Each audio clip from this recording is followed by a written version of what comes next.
It's 2:24 in the morning in the Strait of Hormuz, and the radar screens aboard a U.S. destroyer just lit up with dozens of high-speed contacts pouring off the Iranian coast all at once. A Chinese supertanker is driving straight at the blockade line. Behind it, IRGC swarm boats peel out of formation like a pack of hunting sharks.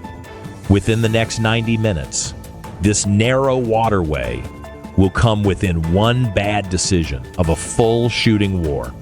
Here's the setup. The U.S. Navy is enforcing a blockade in Hormuz to squeeze Iran after a sharp escalation in the conflict. A Chinese supertanker loaded with strategic oil is trying to punch through that line, escorted by Chinese warships and backed by Iran. Beijing's goal isn't an all-out fight with the American fleet.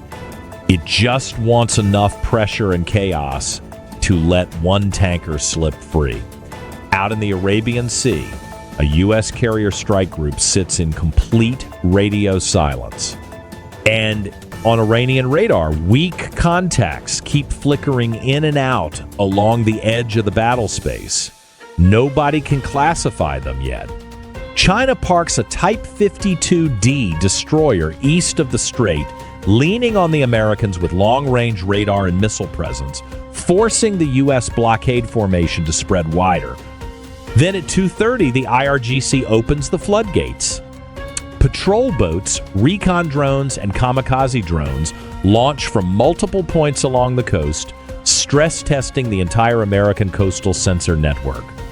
An Arleigh Burke Flight 3 destroyer pushes into the blockade zone and snaps to combat readiness, its Aegis system switching to multi-target tracking inside a wall of electronic interference. Overhead, P-8 Poseidons and MQ-9 Reapers build a real-time surveillance layer, while an MH-60R Seahawk lifts off to shadow the tanker from a distance. Then the first shot, an Iranian Ababil 3 drone ignores every warning and crosses inside the destroyer's 5-mile security perimeter. Rules of engagement trigger instantly. A burst from the Mark 38 cannon shreds the drone into a cloud of carbon fiber. And here's where it gets dangerous. A Chinese Type 52D immediately flips its radar from search mode into combat tracking and locks onto the American warship. That electronic act hands firing solutions to IRGC coastal missile batteries, which answer by launching 2 C-802 anti-ship cruise missiles. Inside the destroyer's combat center, operators are shouting over each other as the Spy-6 displays flood red. Aegis takes over.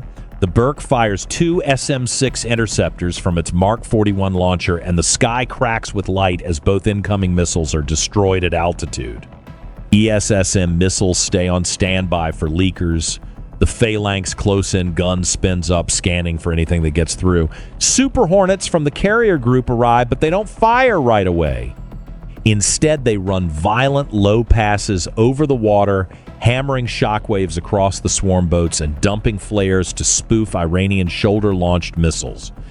Then, the Americans deploy their quiet weapon, Sea-Whip Block 3. Instead of jamming the whole battlefield, it surgically disrupts Iranian drone data links cluster by cluster. Drone groups lose synchronization and tumble into the sea. The swarm starts crumbling at its edges. But the tanker, hidden inside the electronic shadow of the Chinese destroyers, keeps pushing. At 2:50, it gets worse. A second Type 52D slides out of the southern strait, hugging the tanker's port side. China launches J-15 fighters from a carrier group to shadow U.S. operations. 2 Chinese destroyers blast high-power radar interference. Then the IRGC fires its first true saturation attack. A dense wave of drones, missile boats, and sea-skimming C-802S floods the Burke sensors until the combat center no longer sees a clean picture, just dozens of overlapping targets stacked on top of each other. And the shield cracks. SM-6 and the Phalanx kill most of it. But a single suicide drone launched from a civilian fishing boat to mask its signal slips through the outer layer and detonates near the destroyer's superstructure. Satellite antennas and tactical data links take damage. The Burke is partially cut off from the fleet network.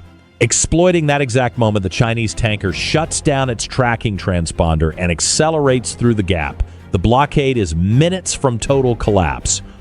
Then the favor turns.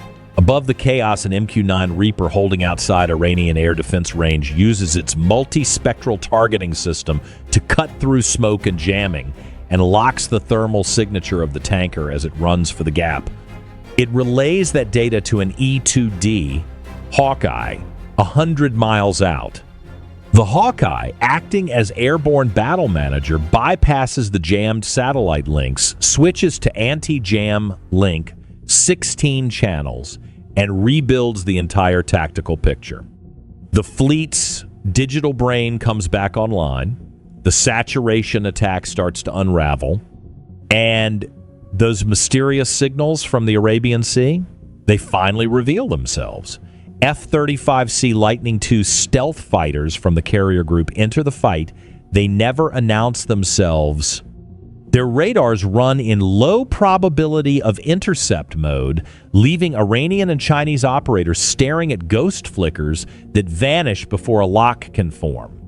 The F-35S fuse data from the Reaper, the Poseidon, the Hawkeye, and the Burke into one unified kill chain. Now the U.S. shifts from desperate defense to a lethal counteroffensive. Seahawks clean up swarm boats with Hellfire missiles. Super Hornets launch long-range anti-ship missiles guided by the stealthy F-35S, and one slams into the lead Chinese destroyer's primary radar array, crippling its ability to escort anything. The IRGC swarm breaks and runs for the coast. The Chinese escorts retreat toward the Gulf of Oman behind smoke screens and decoys. Abandoned mid-strait, the supertanker powers down and drifts, surrounded by burning wreckage. The Burke's 5-inch gun trained on its bridge. By 4 in the morning, the U.S. Navy has the corridor back. The blockade isn't a question anymore. It's an enforced reality. So here's the real question.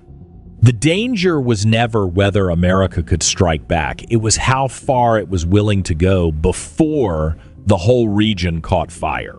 If you want more breakdowns like this, smash that subscribe button and drop your take in the comments.